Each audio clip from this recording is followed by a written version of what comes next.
listening to Fox News.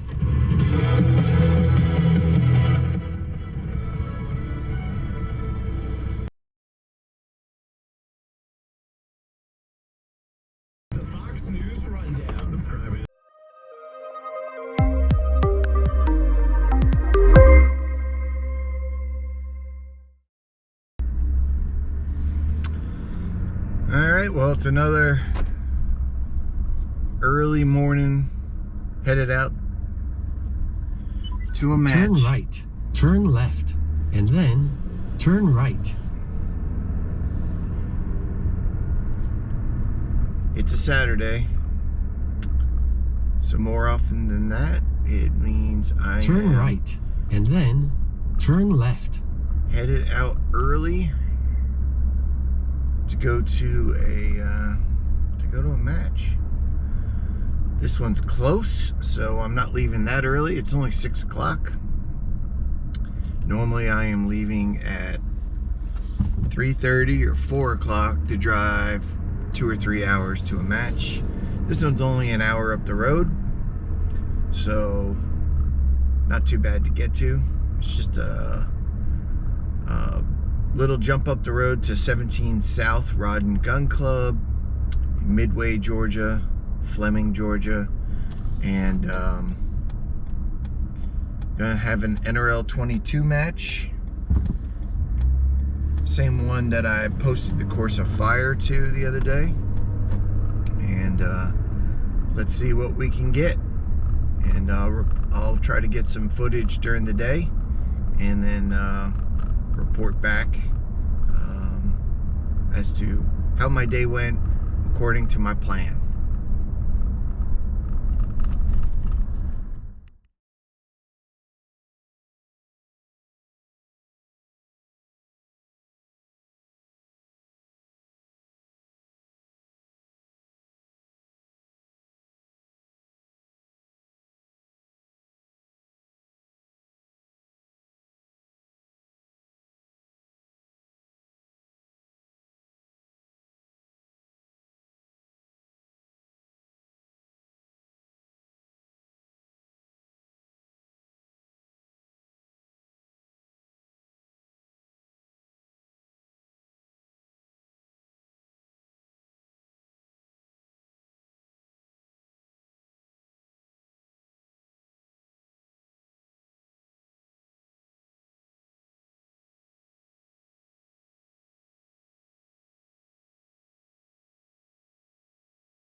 Hey shooters, a little recap on the NRL22 match I just shot.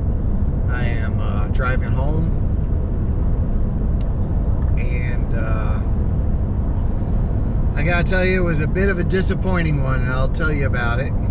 So, we started off on stage 1, which was the tank trap stage, and we put down I put down a medium game changer on the leg, used it on the tips.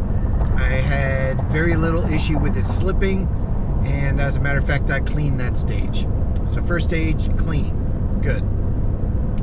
Second stage was the bucket stage, and the match director, Johnny Sprinkle, decided that we needed to put some weight inside the bucket.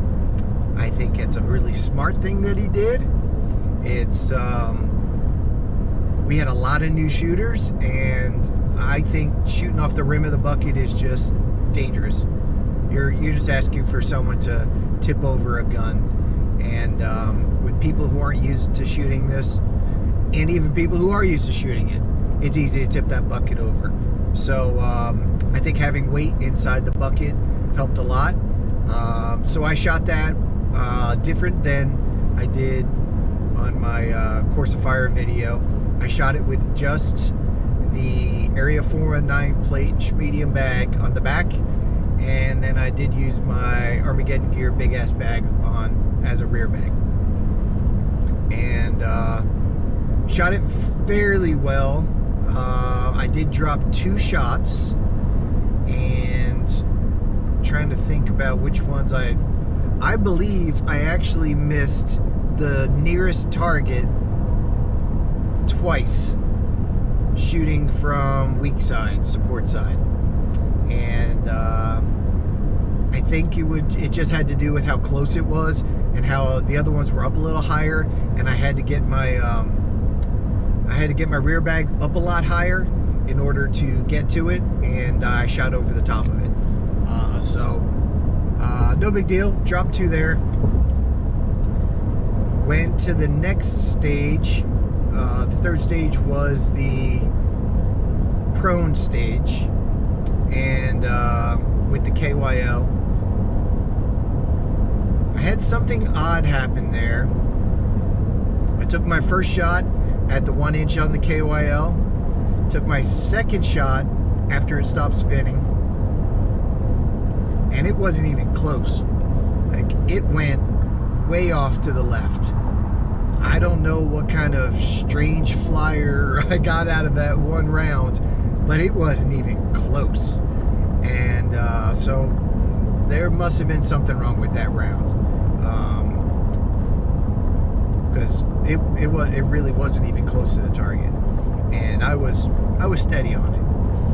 Steady enough that my following shots, after I ran and got my magazine, came back, I hit the far target, ran the next KYL all the way down to 1/4 inch and hit it. So I was fairly steady on that target. Hit the far one again, and then ran the KYL, but dropped the very last 1/4 inch. I was just holding left, and it went right where I was pointed, maybe a little left of where I was pointed. So dropped 2 more. So that was four drops in 3 stages. Went to the next stage, which was the ladder, and ran that up and down, not a problem. 10 shots, clean stage. So at this point, through 4 stages, I am down 4 shots, and I am significantly in the lead, I believe, and it would end up that I was. Get to the last stage, which was the tires. Started on the top for 2 shots, hit, dropped down to the right side. First shot was a hit. Second shot, had trouble with the bolt. Voodoo magazine issue. Tried to drop it out. I cleared the bad round out of the magazine. I believe I even grabbed my other magazine, which I had not reloaded because we had used it on that KYL stage, and I just forgot to reload it. Not that it would matter. I tried putting that in, realized it was empty, went back to put my other magazine in that I had cleared out already, went to close it, it was hitting something. I had to drop it again. Finally found out that the last round hadn't extracted, so I got a knife out, pulled that round out, and just as I'm getting ready to shoot any more shots, the timer went off. Matter of fact, I'm not sure I even got the round out. And after that stage, I ran the bolt a number of times, and the bolt is no longer extracting rounds. So I got to fix the extractor on my bolt. It cost me 7 shots, and I lost by 3.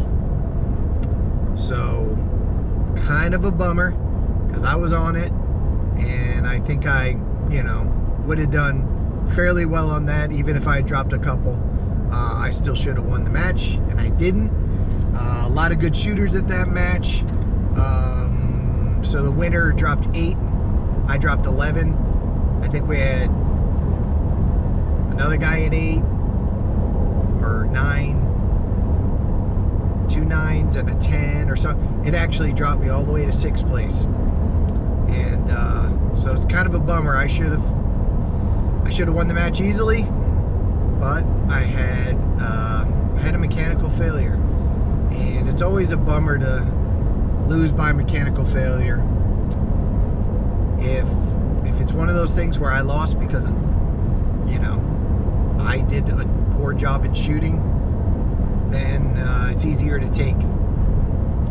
But just losing because of a mechanical issue like that is kind of a bummer. I do have parts at the house for it. I probably should have done something more with fixing that, because when I sent it off this year for a new chamber job at Modicam in North Carolina, he actually said to me that he thought my extractor was weak. He said, go ahead and order parts for it. So I did. I have parts for the Voodoo extractor at home, and but every time I used it, it did just fine.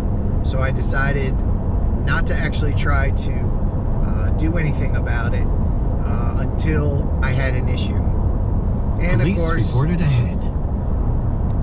And of course, I do it, you know, in the middle of a match, last stage of the match, to lose the match. So it's it kind of sucks, but that's just the way it is. And I will have to go home and fix that extractor, and, you know, find out what else I'm going to do to get it going again, and decide if I'm going to try to shoot this match again somewhere else. The next closest match is 3 hours away next weekend, so I have to decide if I have time or not. I have to check with family issues and everything, but we'll see. So that's my story of this match. It was well run. Johnny Sprinkle did a great job as usual, and we had a bunch of new shooters. We had 2 new shooters in my squad. A couple other guys that had, no, I think they've shot a decent amount, but all good guys. Everyone had a great time. Everyone helped out a lot. I was the RO of the squad, and everyone helped out a lot. And we joked around. We had a good time, and you know, Police reported ahead. the usual for a NRL22 match. We had fun, and that's the most important thing. And so that's it for that match, and I'm going to do some more videos soon, and I will talk to you all soon. Thanks, bye.